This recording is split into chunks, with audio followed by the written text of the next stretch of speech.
Rajulun la yadri wa la yadri annahu la yadri. Orang yang nggak tahu dan nggak tahu kalau dirinya nggak tahu. Seperti apa nih? Orang udah nggak punya ilmu tapi sok tahu. Dia nggak punya ilmu, saudara. Nggak mau belajar. Dia nggak punya ilmu, nggak mau nuntut ilmu. Dia nggak punya ilmu, kalau ada masalah nggak mau nanya kiai. Bahkan dia nggak punya ilmu, saudara, sok keluarkan fatwa seolah-olah dia berilmu. Nah, ini apa kata Imam Khadir? Fadarika jahilun fatilku. Orang yang begini disebut jahil. Bahwa Sunan Gunung Jati menikah dengan Nyai Rara Santang. Bahwa Sunan Gunung Jati menikah dengan Nyai Rara Santang, putri Prabu Siliwangi, Raja Pajajaran Jawa Barat, saudara. Takbir. Begitu saya buka artinya dha'fun fil aqli, lemah dalam otak. Lemah dalam otak artinya apa? Bodoh. Berarti go internasional nggak? Go internasional. Apa yang go internasional? Kebodohannya, saudara.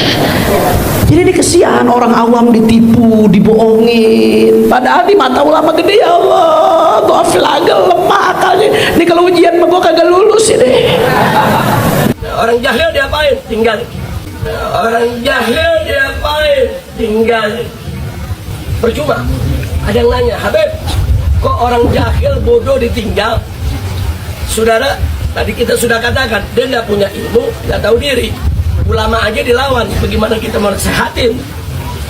Kalau udah nggak punya ilmu, ulama dilawan, bisa dinasehatin? Bisa. Itu namanya orang bodoh. Kalau dia nggak punya ilmu, tahu diri, masih mau belajar, itu mustarsyid, bukan jahil. Walaupun dia nggak punya ilmu, tapi dia mau belajar, itu mustarsyid, orang yang cari petunjuk. Tapi kalau udah nggak punya ilmu, sombong, angkuh, nggak tahu diri, saudara, ulama dilawan, bahkan ulama digoblok-goblokin sama dia. Presiden goblok, udah menteri agamanya, saudara, sesat, kurang ajar, korinya dajjal, istananya menjadi istana iblis. Ini jahil. Kewajiban kita fatruku, tinggalkan. Cucu Nabi sering caci maki. Aku cucu Nabi maki-maki kiai. Habis Menteri Agama Gus Yakut itu. Aku cucu Nabi Mbah Hasim dibilang sejarahnya Kopingko. Itu dari klan mereka. Aku cucu Nabi, tapi Gus Dur dibilang buta mata, buta hati. Aku cucu Nabi, Pak Jokowi katanya anak PKI, kodok katanya. Ngaku cucu Nabi Kiai Maruf Amin katanya babi. Ngaku cucu Nabi polisi katanya orang coklat. Ngaku cucu Nabi orang yang membuat kajian ilmiah katanya dajjal iblis. Macam-macam.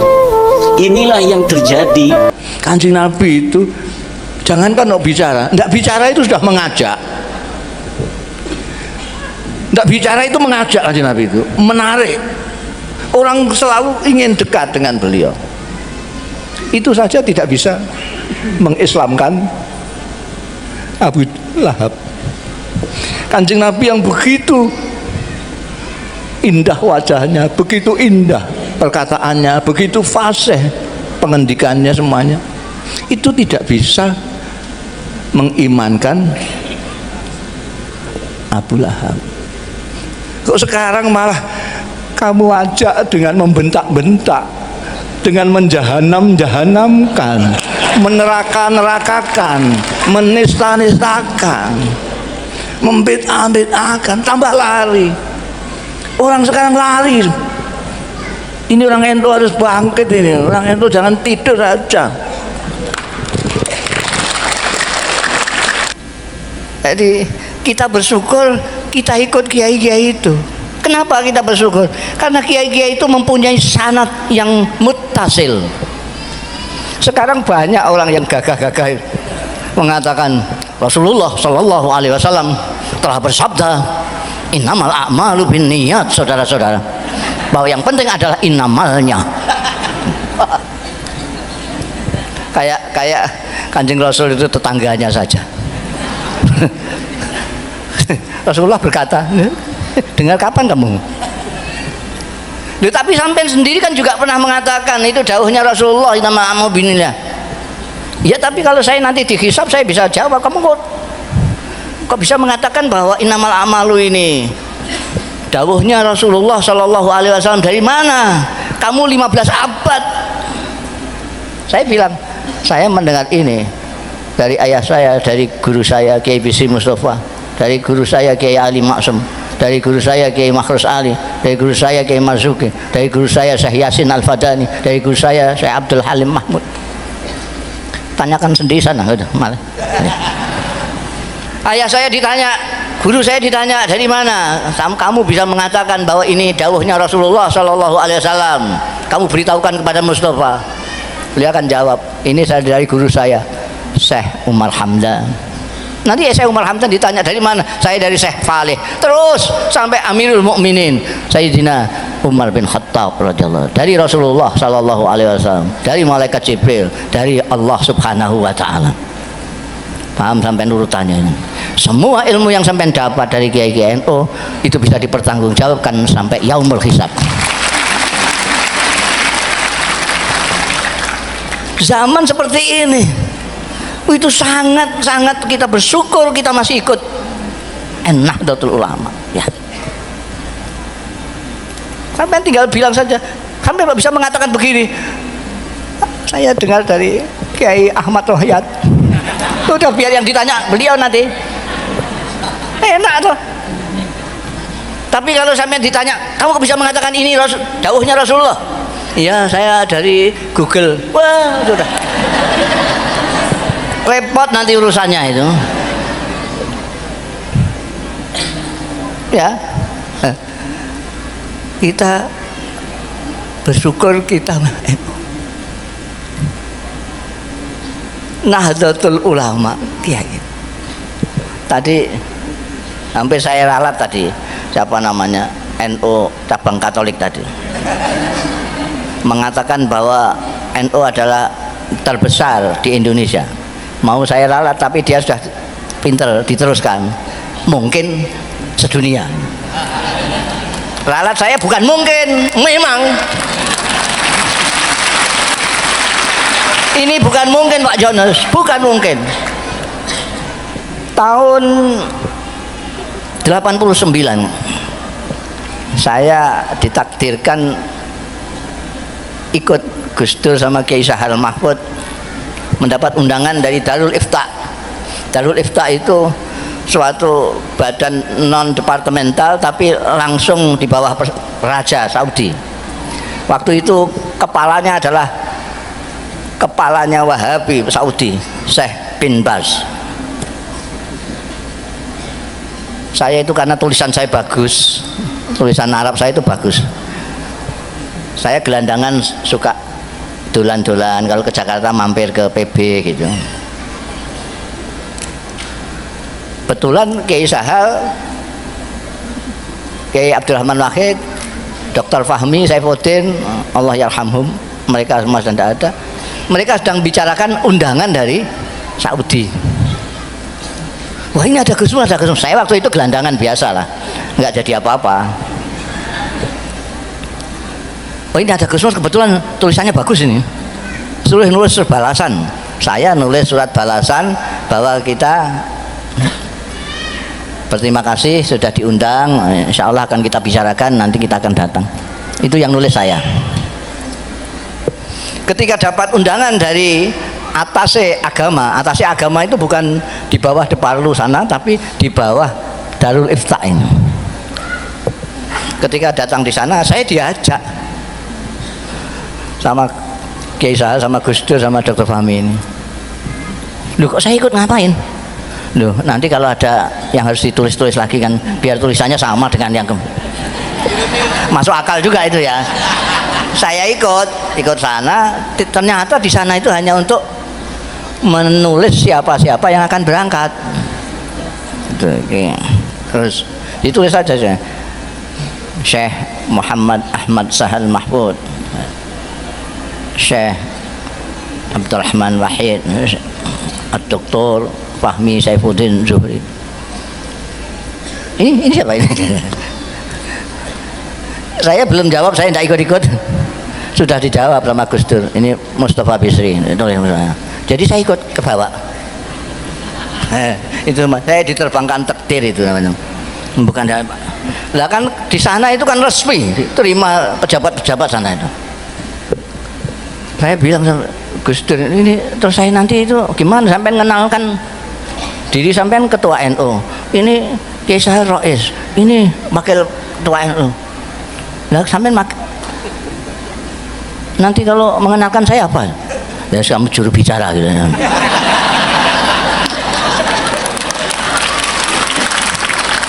Padahal ini bisa bicara semua kok ada juru bicaranya.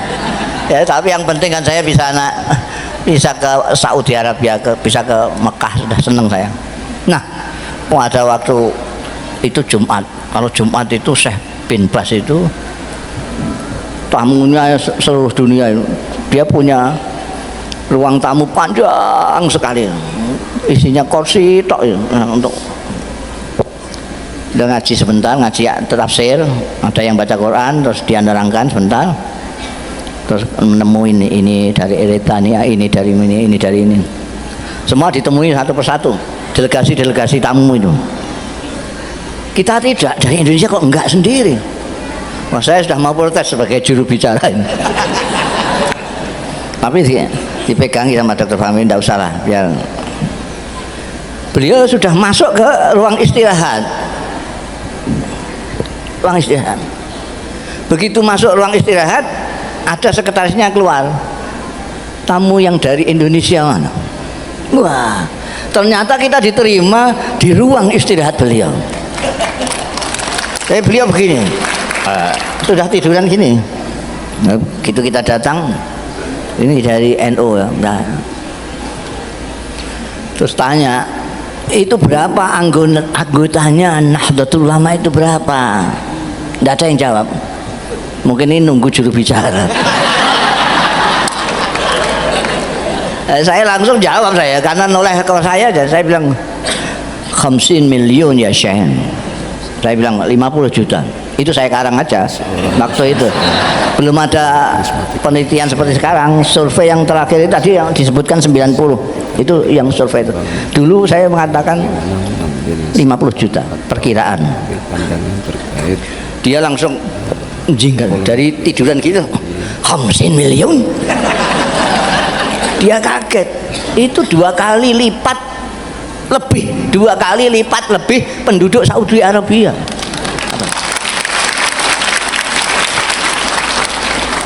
Hamsin million. Melihat dia kaget, saya terus dadi kok bahasa sini. Saya menjadi-jadilah gitu, senengnya saya itu. Bal aksal min zalik ya Syekh. Malah mungkin lebih saya ketemu. Masya Allah, tabarakallah.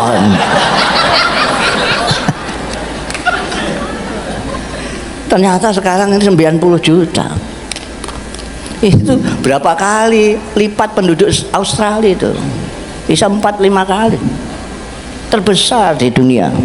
Bukan mungkin. Bahkan sampai saya berani mengatakan di mana-mana, memamerkan NU saya itu memamerkan NU di Amerika, di Eropa, di Jepang, di mana-mana saya mengatakan ini yang terbanyak di dunia. Ini yang disebut Kanjeng Nabi, insya Allah menjadi sawadul azam. Alaikum bisawadil azam. Terbanyak di dunia. Dan saya sudah ngecek cara berpikir, cara memahami. Saya sudah ketemu Grand Syekh Azhar, Syekhul Azhar. Saya ketemu Grand Mufti Syria, Syekh Hasun, Grand Mufti Qatar. Semuanya pikirannya sama dengan Kiai-Kiai NU semua. Saya nggak tahu pikiran-pikiran yang lain itu entah siapa itu. Pembesar-pembesar di Timur Tengah semuanya pikirannya sama. Saya sudah ngecek semua. Semuanya seperti kita, ahli sunnah wal tawassut wal i'tidal. Maka sekarang ini di dunia sedang mencari NU untuk dijadikan guru bagi perdamaian dunia.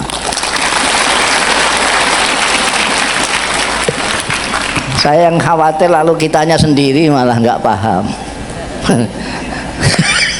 Jadi orang mau jadikan sampean guru, sampean sendiri malah cari guru kemana-mana yang nggak jelas. La ilaha illallah. Sudah sampean mantap saja sama kiai-kiai sampean NU, sudah. Itu punya jalur langsung bisa dipertanggungjawabkan ila yaumil kiamat. Kalau sampean punya ustaz lain, sampean tanya, sampean bisa nanggung saya nanti sampai yaumil hisab? Kalau iya, sampean silahkan ke sana. Kalau berani. Kalau kiai NU berani. Karena dia memang mempunyai sanad betul ke sana. Jadi kita perlu bersyukur, ini hak prerogatifnya Gusti Allah juga. Ada yang anaknya kiai tidak mau di NU, ada. Ada enggak? Ada, karena enggak dipilih sama Gusti.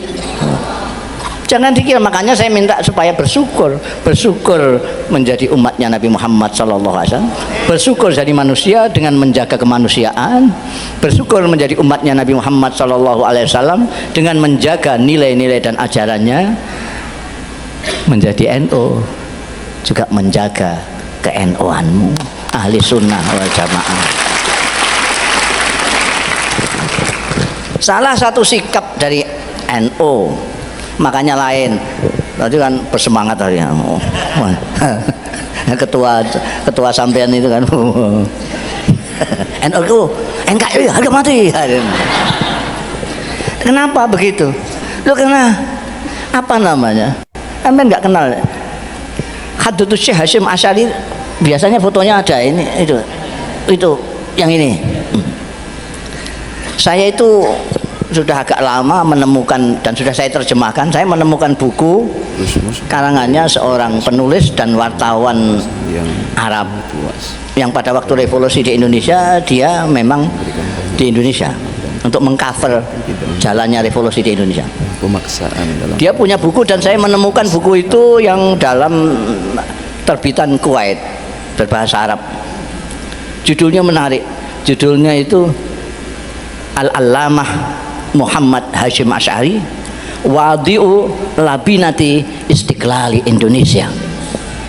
Itu terjemah harfiahnya adalah Maha Guru Muhammad Hasyim Asy'ari, peletak batu pertama kemerdekaan Indonesia. Itu buku karangannya Said Asad Muhammad. Sudah saya terjemahkan, silahkan cari di toko-toko. Jadi ajaran dari kiai-kiai NU itu karena ikut mendirikan Nahdlatul Ulama, itu ikut mendirikan negara kita ini, maka orang NU itu saya selalu mengatakan adalah orang Indonesia yang beragama Islam, bukan orang Islam yang kebetulan di Indonesia. Orang NU itu bukan turis. Orang NU itu adalah orang Indonesia yang beragama Islam, bukan orang Islam yang kebetulan di Indonesia. Dulu ada namanya Azhari, ada namanya M-Top yang ngebom itu, ngebom Indonesia. Mungkin masih bisa dimaklumi ya, karena dia bukan orang Indonesia. Jadi kalau Indonesia hancur dia nggak merasa rugi, nggak apa, dia bukan orang Indonesia. Tapi kalau sampean mau merusak Indonesia, wah, tak lawan kamu. Ini rumah kita bersama, harus kita jaga bersama. Jadi itu tadi sudah kita bersyukur karena manusia dengan menjaga kemanusiaan kita, bersyukur menjadi umatnya Nabi Muhammad Sallallahu Alaihi Wasallam dengan menjaga nilai dan ajarannya Nabi Muhammad Sallallahu Alaihi Wasallam, bersyukur menjadi orang NU dan melaksanakan ajaran-ajaran NU. Ada lagi satu lagi, ini sebelum jam 2. Satu lagi, kita bersyukur dengan hak prerogatifnya Allah Ta'ala, kita diciptakan menjadi bangsa Indonesia, menjadi orang Indonesia. Ini anugerah. Ini anugerah. Banyak sekali orang-orang asing ke Indonesia ini, banyak yang minta warga negara, banyak sekali. Banyak sekali. Lah kita yang jadi warga negara Indonesia kok nggak bersyukur gimana? Sampean tak tanya sekarang ibu-ibu ini, sampean yang paling jauh pergi kemana sana? Jakarta? Sudah pernah Jakarta ya? Bandung sudah. Surabaya pernah? Rembang pernah? Saya itu Timur Tengah sudah, Eropa sudah. Eropa itu mulai Jerman sampai Spanyol, Amerika sudah, Jepang sudah, Korea sudah, Hong Kong sudah, Taiwan sudah, mana-mana. Setiap kali saya di negara-negara itu yang teringat adalah Indonesia. Kenapa? Kenapa? Karena di sana itu tidak seperti di sini. Di negara-negara itu kalau panas kita tidak tahan panasnya. Kalau dingin tidak tahan dinginnya.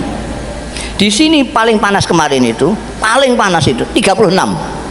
Kemarin itu saya lihat ketika panas sekali itu 36 derajat. Saya di Mesir pernah mengalami 50 derajat. Semua yang saya pegang panas sekali. Kalau naik bis pegangan ini panas. Ini panas. 50 derajat. Kena angin panas. Kalau di sini panas, kita berlindung di bawah pohon sudah tidak panas. Di sana berlindung di mana saja, kalau asal kena anginnya, kena udaranya panas. Saya pada waktu itu jadi mahasiswa.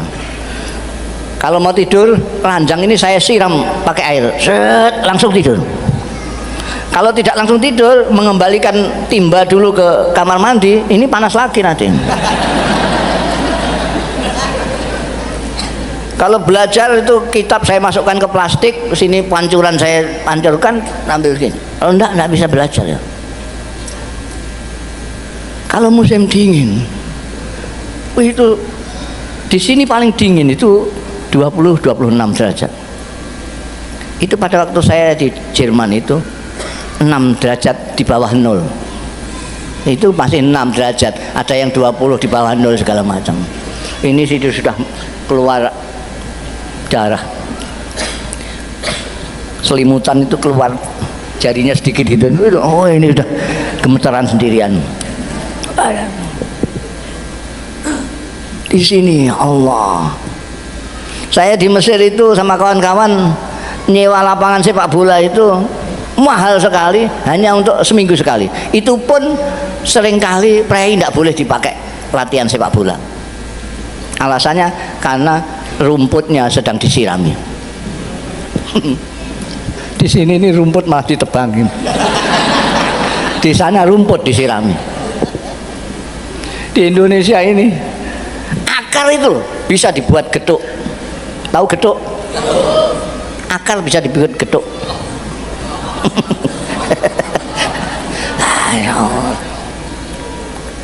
Indonesia ini dulu ada Grand Syekhul Azhar, itu ulama yang terbesar di Mesir. Di bawahnya ini ada mufti.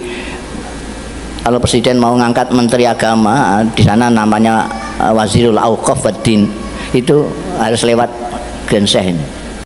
Itu yang pernah Grand Syekhnya Syekh Shaltut itu pernah ke Indonesia. Orang Mesir itu lebay, bahasa sini biasanya anak muda itu lebay. Lebay itu mubalaghahnya kelebihan lah. Mubalaghahnya itu balik sekali. Jadi begitu datang di sini dibawa ke Bogor, dibawa ke apa namanya yang di Bogor itu Kebun Raya Bogor. Soalnya Kebun Raya Bogor. Masya Allah, tabarakallah. Ini jangan-jangan nanti orang Indonesia tidak kaget ketika ke surga. Itu lebaynya di situ, itu lebay, mubalaghah. Kalau tidak kenal orang Mesir, wah ini penistaan, ya mesti gitu.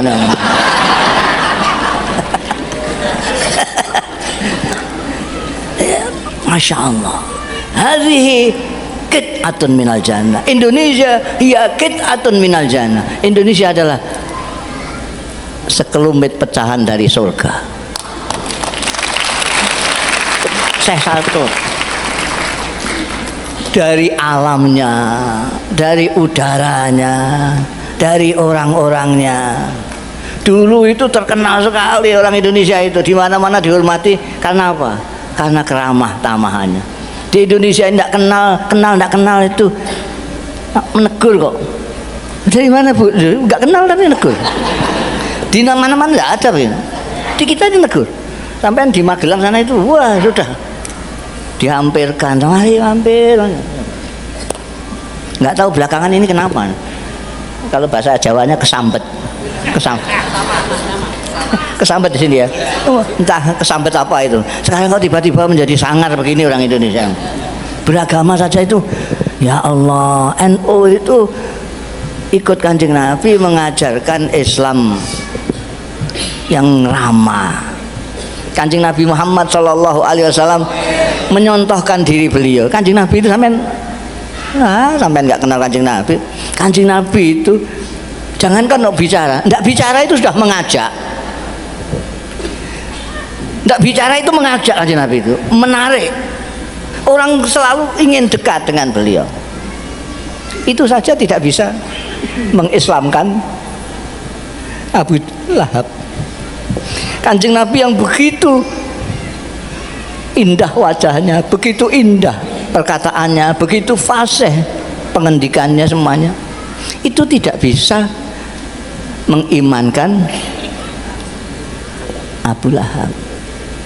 Kok sekarang malah kamu ajak dengan membentak-bentak, dengan menjahanam-jahanamkan, meneraka-nerakakan, menista-nistakan, membid'ah-bid'ahkan, tambah lari.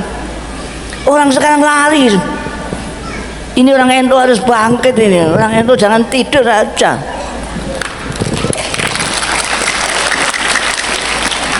Harus bangkit. Jangan biarkan Islam dirusak sama orang Islam bodoh-bodoh itu. Dirusak, cemar kita, malu kita. Dulu semua orang menghargai Islam karena kiai-kiai kita memang menampilkan Islam dengan tampilan yang indah. Kiai-kiai tidak ngomong saja, bahkan ada kiai yang tidak ngomong tapi perilakunya yang ngomong. Kiai-kiai pesantren dulu punya kasih sayang kepada umat. Itu tadi saya katakan yanzuruna ilal ummah bi aini rahmah. Karena kasih sayangnya kepada umat, tidak tahannya melihat umatnya itu kesasar-sasar, beliau itu membantu mereka membacakan Al-Quran, memahami Al-Quran, kemudian mengamalkan Al-Quran supaya terlihat oleh umatnya yang awam yang tidak baca Quran ini. Oh begitu itu Quran ini.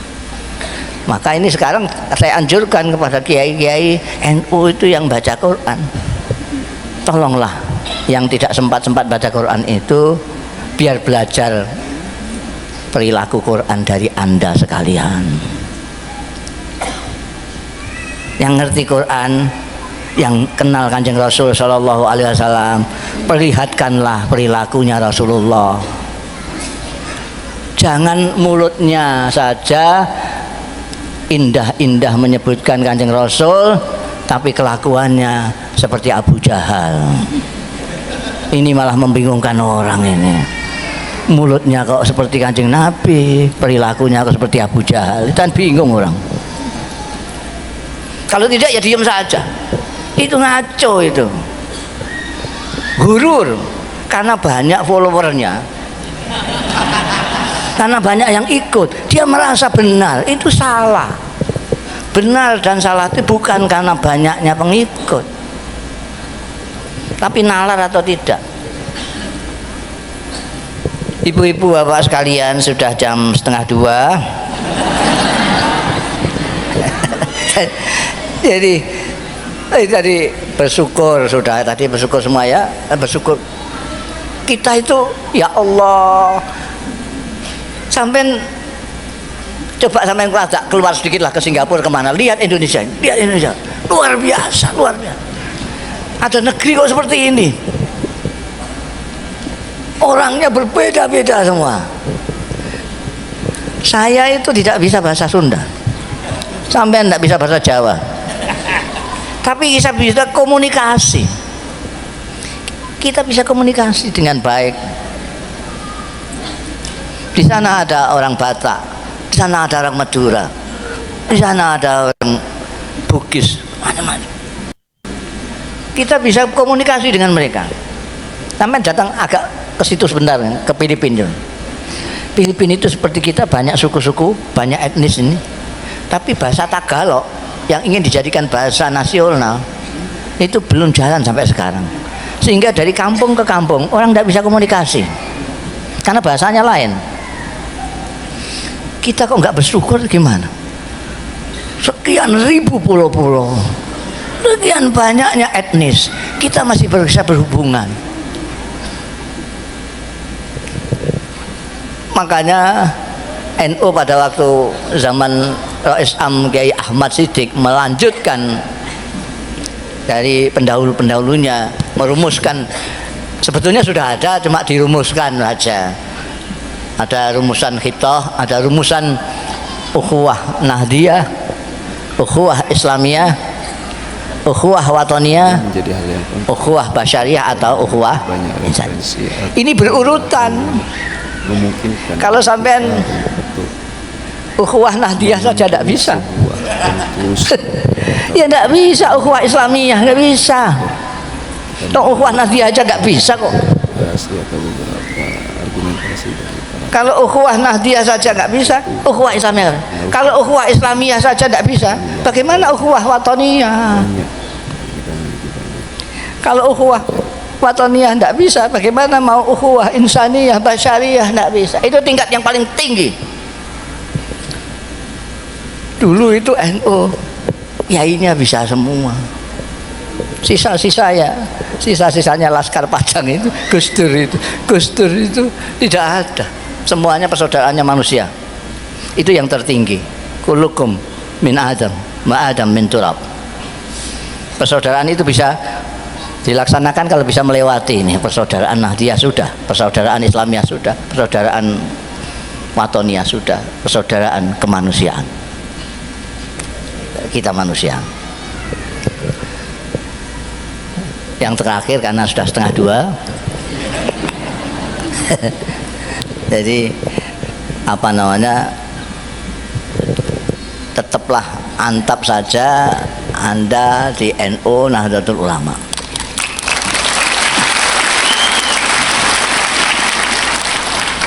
Jangan tergoda dengan tampilan-tampilan gagah tapi tidak bertanggung jawab. Kadang-kadang anak sekarang itu senang dengan gagah. Wah, begitu gagah itu.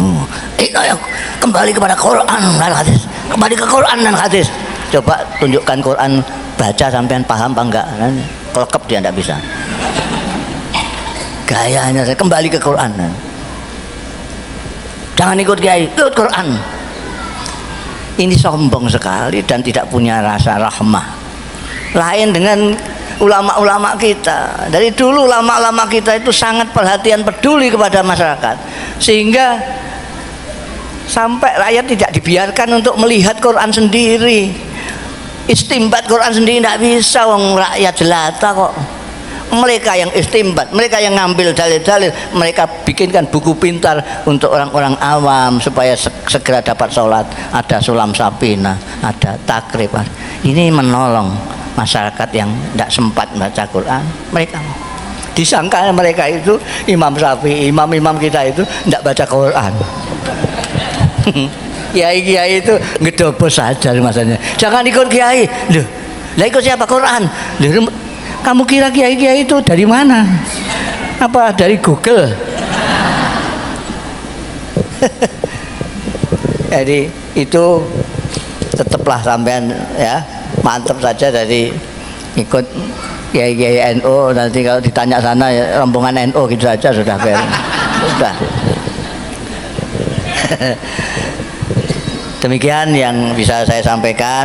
Apa namanya, untuk ibu-ibu bapak sekalian, ingat tadi itu, bersyukur tadi itu pertama. Kedua, di samping bersyukur jangan berlebih-lebihan. Ingat-ingat, jangan berlebihan. Kenapa masyarakat kita menjadi tidak manusia? Terus ada yang jadi cebong, ada yang jadi kampret, karena berlebih-lebihan. Keterlaluan berlebih-lebihannya itu sampai dibalik oleh Allah, tidak jadi manusia, jadi kampret sama cebong. Kenapa? Berkali-kali takbir, berkali-kali mengatakan Allah itu maha besar, tapi tidak tahu besarnya Tuhan seberapa. Nah, kalau Tuhan kok dibawa ke pilkada, itu kan tidak ngerti gedene Gusti Allah itu. Gedene Gusti Allah seberapa? Kamu kira seberapa Gusti Allah kamu ajak ke TPS itu? Oke, sekarang ini ada kiai banyak kok saya. Ini saya diminta oleh Kiai Rohiyat ini untuk doa. Jadi sampean itu harus bersyukur lagi sekarang.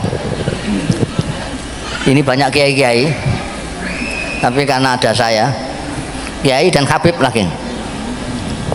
Ini karena ada saya, mereka nggak pede untuk doa itu.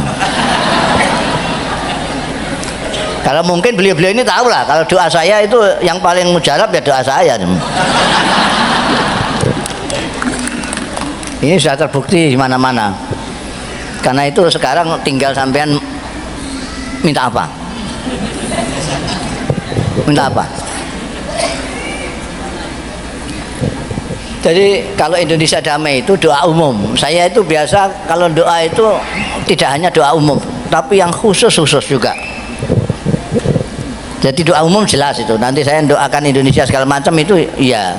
Tapi saya kalau doa selalu saya minta supaya masing-masing juga mendoa. Masing-masing meminta permintaannya sendiri-sendiri. Karena Tuhan itu kaya sekali.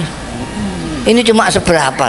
7,5 miliar minta semua kepada Allah Ta'ala. Diberi semua oleh Allah Ta'ala. Kekayaan Allah tidak berkurang sama sekali.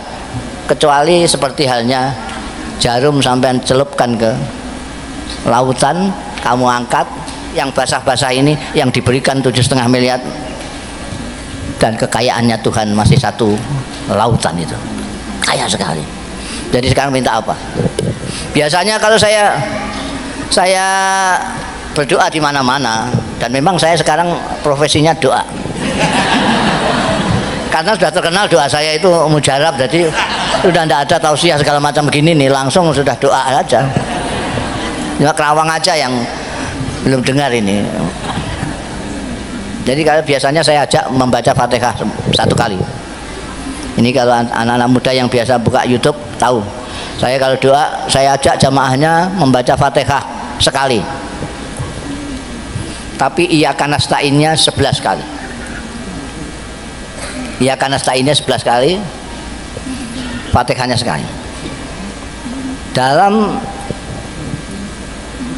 Anda sekalian baca Iyyaka nasta'in 11 kali itu sambil di sini apa bahasa Indonesianya ngerentek noise. Di sini ngerentek bahasa Jawa, di sini ini dianukan. Anda memohon kepada Tuhan dalam hati ketika membaca Iyyaka nasta'in itu. Iyyaka nasta'in, ya Allah, saya punya utang 5 juta.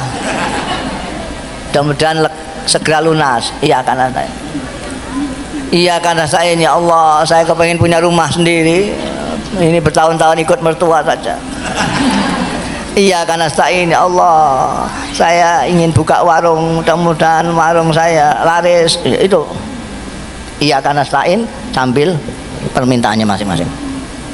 Sekian banyaknya kan tentu beda-beda lah permohonannya. Ini mumpung saya yang doa, sampai pergunakan kesempatan ini untuk memohon kepada Allah apa yang Anda paling inginkan saat ini.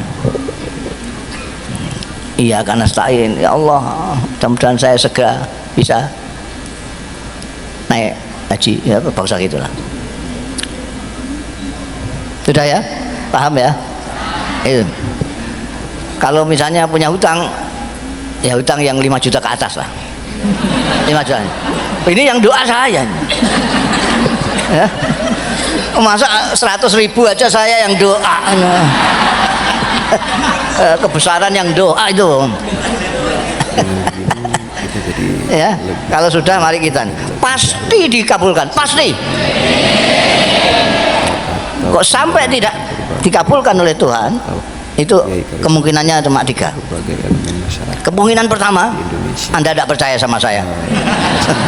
Masa begitu doanya mandi, doa saya mujarab gak percaya. Ya ada mujarab betul. Kemungkinan yang kedua, itu permintaan sampean mustahil. Permintaan yang mustahil, misalnya ini kok kabar-kabarnya akan ada reshuffle menteri ya ini kalau diganti itu saya mudah-mudahan ya meskipun itu apa saja mungkin ya, tapi kan itu ya mustahil lah itu. Yang ketiga, permintaan sampean itu apa namanya kurang pas. Jadi Tuhan itu baik sekali dengan kita. Kalau doa kita itu tidak pas, karena kecenderungan kita kan doa asal minta saja, asal minta. Pernah suatu saat ada yang minta ke saya nyalon jadi kepala daerah. Sampean saya doa, saya ngamini sampean apa saya yang doa? Ya saya yang doa saja Pak Kiai supaya diamini Pak Kiai. Doanya ini supaya jadi. Nah, sungguh ini sampean yang doa, saya ngamini, bukan saya yang doa. Ya saya. Dia rupanya kepengen pas lah dengan keinginannya itu. Ya saya amini. Saya hanya ngamini tok itu. Itu mujarab mandi, langsung jadi. Tapi karena tidak menurut saya, menurut dia, doanya itu saya dengarkan kurang. Kalau saya doakan banyak sekali, calon presiden sampai calon lurah itu ke tempat saya itu banyak sekali. Tanyakan saja presidennya, karena gubernurnya sama lurahnya itu datang ke saya. Saya selalu mendoakan, saya tambahi, ya Allah, kalau manfaat mudah-mudahan jadi, kalau tidak mudah-mudahan tidak, gitu. Nah, ini enggak, pokoknya jadi, betul jadi, tapi 3 bulan tangkap KPK. Ada yang doanya itu kurang pas oleh Allah itu, kalau di bahasa Jawa dipremakno, apa dipremakno itu? Ini kasihan, dari kasihan ini dia sudah punya mobil, sudah punya sepeda motor, ini kok permintaannya dari dulu soal dunia saja, dia minta, ndak minta sudah saya kasih. Loh sekarang pas Gusmus sendiri yang doanya mujarab, kok dia masih minta dunia lagi. Kasih. Demikian video dari Pesan Guru. Terima kasih sudah menonton dan semoga memberikan pencerahan atau menambah wawasan kita tentang agama dan keislaman. Wassalamualaikum warahmatullahi wabarakatuh.